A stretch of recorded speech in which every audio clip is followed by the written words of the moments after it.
अहिरावण, तुम पाताल में छिप सकते हो, लेकिन मेरे प्रभु को छू नहीं सकते। कलितारा शिखर कठोरा कुलकुतर थलिता गंभीरा जय विराट वीरा देवरा प्रसर शौर्य भरा उत्सर स्थिरा गंभीरा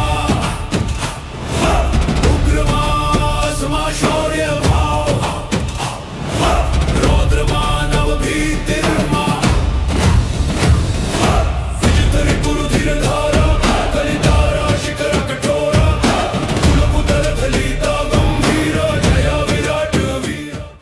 यह बात त्रेता युग यानी रामायण काल की है, जब श्री राम और रावण के बीच लंका की भूमि पर युद्ध अपनी चरम सीमा पर था। उस समय रावण ने एक भयानक षड्यंत्र रचा, जो कि श्री राम की सेना को तोड़ने के लिए पर्याप्त था। और रावण ने बुलाया अपने उस भाई को, जिसकी शक्तियों की कल्पना न तो श्री राम ने की थी, न ही हनुमान जी और न ही जामवंत जी ने।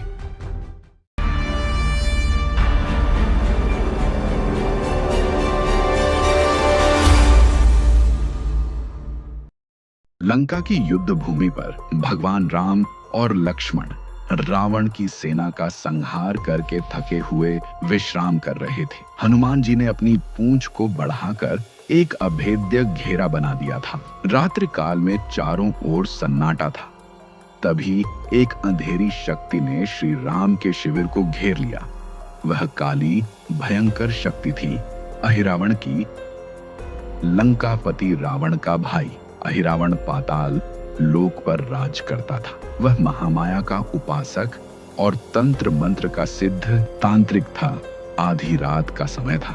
अहिरावण, जो रावण के कहने पर राम और लक्ष्मण को बलि देने के लिए पाताल ले जाने आया था, हनुमान के घेरे को देखकर क्रोधित हुआ। सामान्य रूप से इस घेरे को तोड़ना असंभव था। अहिरावण ने अपनी तांत्रिक शक्ति का प्रयोग किया। उसने अपने शरीर को समेटकर विभीषण का रूप धारण कर लिया।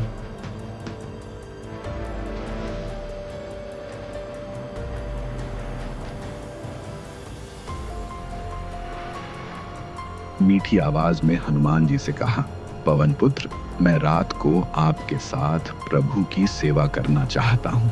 विश्वास से भरी आंखों से हनुमान ने विभीषण रूपी अहिरावण को भीतर आने दिया। जैसे ही अहिरावण भीतर आया, उसने अपने असली भयानक रूप को प्रकट किया और अपनी महामाया शक्ति के बल पर राम और लक्ष्मण को गहरी निद्रा में सुला दिया।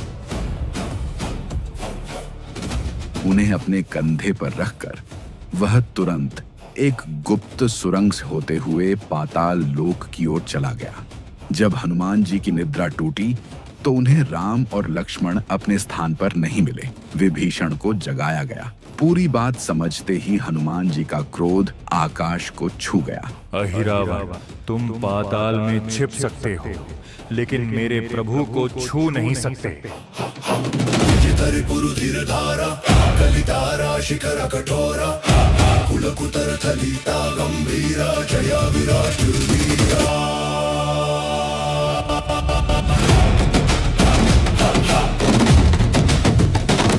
गरजते हुए हनुमान जी ने पाताल लोक का रास्ता खोज निकाला।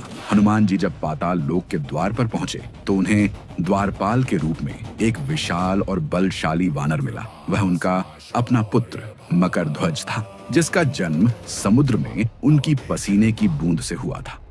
पिता पुत्र में भीषण युद्ध हुआ। अंततः हनुमान जी ने उसे परास्त किया और भीतर प्रवेश किया। पाताल लोक का दृश्य अद्भुत और भयानक था। एक बड़े यज्ञ कुंड के पास राम और लक्ष्मण को बलि के लिए तैयार किया गया था। अहिरावण काला वस्त्र पहने मंत्रों का जाप कर रहा था। जैसे ही अहिरावण ने हनुमान जी को देखा, अहिरावण बोला, हे वानर, मेरे प्राण इन 5 दिशाओं में जल रहे 5 दीपकों में समाये हुए हैं। जब तक तुम एक ही समय में इन 5 दीपकों को नहीं बुझाओगे, तब तक तुम मुझे मार नहीं पाओगे और पांचों दीपकों को एक साथ बुझाना असंभव है। पांचों दीपक उत्तर, दक्षिण, पूर्व, पश्चिम और ऊर्ध्व ऊपर अलग अलग कोनों में भयंकर हवा के बीच पूरी शक्ति से जल रहे थे। यह सुनते ही हनुमान जी ने एक पल के लिए आंखें बंद की और अपने आराध्य भगवान राम का ध्यान किया। अपनी पूंछ और गदा को छोड़ उन्होंने अपने शरीर को प्रचंड रूप में फैलाना शुरू किया। तभी एक चमत्कार हुआ। हनुमान जी ने अपने शरीर को 5 भिन्न मुखों और 10 भुजाओं वाले रूप में परिवर्तित कर लिया। पूर्व दिशा वानर मुख हनुमान, शत्रुओं को वश में करने के लिए। पश्चिम दिशा गरुड़ मुख, सभी विपत्तियों को दूर करने के लिए। उत्तर दिशा वराह, बुरी शक्तियों और काला जादू नष्ट करने के लिए। दक्षिण दिशा नृसिंह मुख, भय को दूर करने के लिए। ऊर्ध्व दिशा अश्वमुख, हयग्रीव, ज्ञान और विजय के लिए। एक ही क्षण में पंचमुखी हनुमान जी ने अपने 5 मुखों से 5 दिशाओं में प्रचंड वायु छोड़ी और 5 दीपकों को एक साथ बुझा दिया। जैसे ही दीपक बुझे, अहिरावण की शक्ति शून्य हो गई। पंचमुखी हनुमान जी ने अहिरावण पर हमला किया और पल भर में उसका वध कर दिया। राम और लक्ष्मण की निद्रा टूटी। हनुमान जी ने उन्हें सुरक्षित बाहर निकाला। पंचमुखी हनुमान का वह रूप पाताल और तीनों लोकों में विजय, संरक्षण और शक्ति का प्रतीक बन गया।